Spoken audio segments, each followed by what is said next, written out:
kami dari kelompok 2 akan mempresentasikan mata kuliah Sejarah Peradaban Islam dengan judul Pertumbuhan dan Perkembangan Peradaban Islam pada masa Rasulullah SAW. Perkenalkan, nama saya Alfa Sahrina. Nama saya Atia. Nama saya Dia Al-Fadilah. Nama saya Azizatul Mukarramah. Nama saya Fitri Juwaida Ulfah.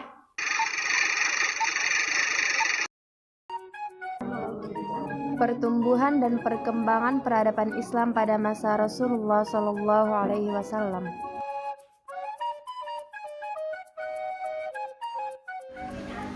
Peradaban Islam pada masa Rasulullah SAW terbagi menjadi dua periode.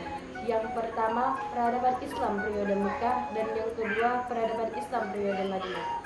Peradaban Islam pada periode Mekah dilakukan setelah Nabi Muhammad SAW diutus menjadi Rasul. Tugas baru beliau pun datang, yaitu untuk berdakwah kepada umat manusia.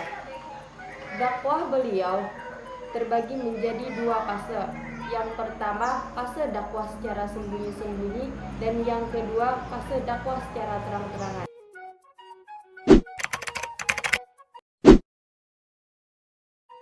Dakwah secara sembunyi-sembunyi bisa juga disebut dengan dakwah sirriyah. Pada fase ini, Nabi Muhammad SAW hanya menyeru kepada keluarga dan para sahabat beliau untuk masuk Islam. Periode ini berlangsung kurang lebih sekitar 3 tahun. Dakwah secara terang-terangan. Selama kurang lebih 3 tahun berdakwah secara sembunyi-sembunyi, Allah pun menurunkan firman Quran Surah Al-Hijr ayat 94 yang mana memerintahkan agar Rasulullah berdakwah secara terang-terangan di tempat mereka biasanya berkumpul untuk mengajak mereka para kaum-kaum Quraisy agar masuk Islam. Nah, pada periode ini juga terjadi peristiwa yang begitu besar, yakni Isra Mi'raj Nabi Muhammad SAW. Peradaban Islam periode Madinah. Di kota Madinah terdapat dua golongan masyarakat dari bangsa yang berbeda. Golongan yang pertama adalah dari bangsa Yahudi, yang terdiri dari Bani Nadir dan Bani Quraidah. Golongan yang kedua adalah dari suku Arab, diantaranya yang terkenal adalah suku Aus dan suku Khazraj. Pada tahun ke-10 sesudah kenabian, beberapa orang dari Bani Khazraj datang ke Mekah untuk menunaikan ibadah haji. Mereka disambut Nabi Muhammad SAW di tempat yang bernama Aqabah dan menyuruh mereka kepada agama Allah. Nah, pada tahun ke-12 sesudah kenabian, dibuatlah suatu perjanjian, yakni bernama dengan Perjanjian Aqabah. Adapun isi perjanjian Aqabah, yaitu 1. Kami tidak akan mempersekutukan Allah Subhanahu wa taala. 2. Kami tidak akan mencuri. 3. Kami tidak akan berzina. 4. Kami tidak akan membunuh anak-anak. 5. Kami tidak akan memfitnah dan menghasut. 6. Kami tidak akan pernah mendurhakai Nabi Muhammad SAW. Nah, di Madinah sebelum kedatangan Nabi Muhammad SAW, sering kali terjadi perselisihan antara dua pihak, yaitu kaum Aus dan Khazraj. Hal ini disebabkan oleh pihak ketiga, yaitu kaum Yahudi.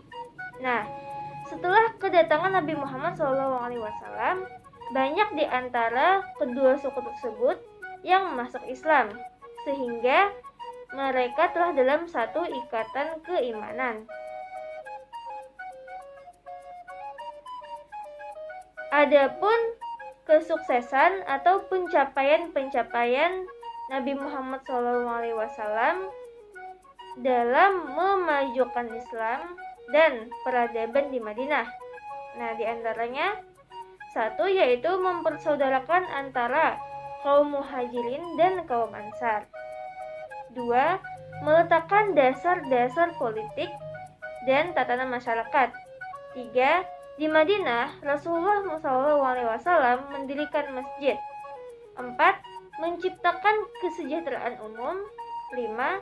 Mengembangkan pendidikan dan dakwah.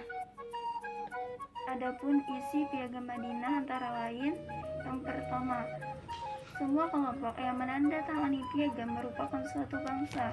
Yang kedua, Apabila salah satu kelompok diserang musuh, maka kelompok lain wajib membantunya. Yang ketiga, masing-masing kelompok tidak dibenarkan melakukan perjanjian dalam bentuk apapun dengan orang-orang Quraisy.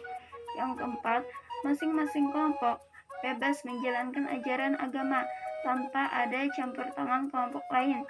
Yang kelima, kewajiban penduduk Madinah, baik muslim, non-muslim, ataupun bangsa Yahudi, saling bantu-membantu, baik secara moral ataupun material. Moral, bantuan sokongan batin atau bantuan yang tidak berupa benda ataupun uang. Material, bantuan berupa benda ataupun uang.